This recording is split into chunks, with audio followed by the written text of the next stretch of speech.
Alors donc je suis Thierry Caron, je suis conseiller prud'homal au tribunal des prud'hommes de Bourgoin-Jallieu et je suis également défenseur syndical au prud'homme du tribunal de Grenoble. Ce que le défenseur syndical fait au prud'homme, c'est le travail d'un avocat finalement. Un avocat, il prend 1 500, 2 000 euros par dossier, voire plus. Nous, effectivement, avec une carte syndicale, si la personne est syndiquée, eh ben, on peut aller défendre son prud'homme et une carte syndicale, c'est 125, 130 euros à l'année, dont 60% sont déductibles des impôts. Et avec cette carte syndicale, en plus, vous avez droit à des gens qui vous défendent sur tout ce qui concerne effectivement de la défense des consommateurs, comme l'UFC Que Choisir. Voilà, nous, c'est la FOC, ça s'appelle. Donc, on défend les dossiers au prud'homme des salariés en priorité qui ont une carte syndicale. Alors, les différents dossiers qu'on peut avoir quand les gens viennent, notamment ici à l'Union départementale FO et bientôt aussi à Bourgoin-Jallieu, parce qu'on a une UL à Bourgoin-Jallieu. Alors des dossiers, on a toutes sortes de dossiers. On a le dossier de la personne qui s'est fait licencier sans aucune raison, parce que ce qu'il faut savoir, c'est qu'avec les ordonnances de 2017, il n'est pas obligé de justifier les raisons pour lesquelles il le licencie. Donc souvent, effectivement, il faut aller au prud'homme pour aller connaître ses raisons et justement faire valoir que ces raisons ne sont pas valables. Donc il y a beaucoup de dossiers comme ça.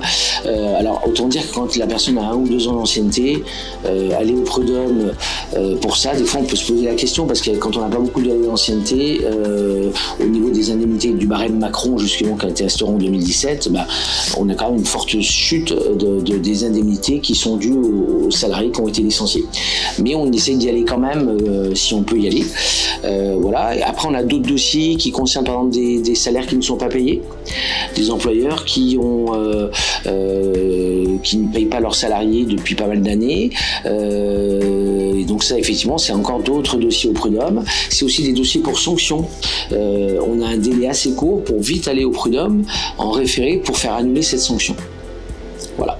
Quand c'est des sanctions un peu fortes, quand c'est des petites sanctions, c'est le délai parfois est un peu court, on n'a pas le temps et l'intérêt, souvent dans les conventions collectives, au bout de 2 ans, quand c'est un simple avertissement ou une observation, la sanction est annulée au bout de 2 ans. Voilà.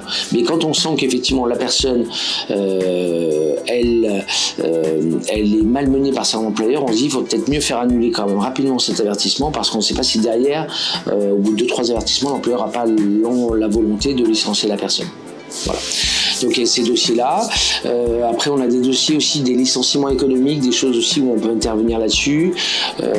Après, on a aussi plein de conseils que l'on donne aux salariés sur la démission, sur la rupture conventionnelle. Donc le rôle effectivement du défenseur syndical ou du conseiller prud'homal, c'est aussi donc de donner des informations aux salariés qui appellent l'union départementale ici.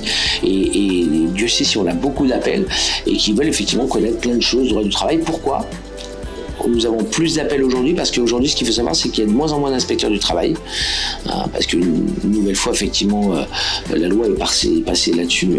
On a diminué radicalement le nombre d'inspecteurs du travail, donc ils ne peuvent plus répondre à toutes les questions des salariés. Et souvent, les inspections du travail renvoient sur les organisations syndicales pour répondre à leurs questions. Donc on a vraiment une grosse activité de conseil et de renseignement. Et après, effectivement, d'aller au prud'homme si c'est nécessaire. Voilà.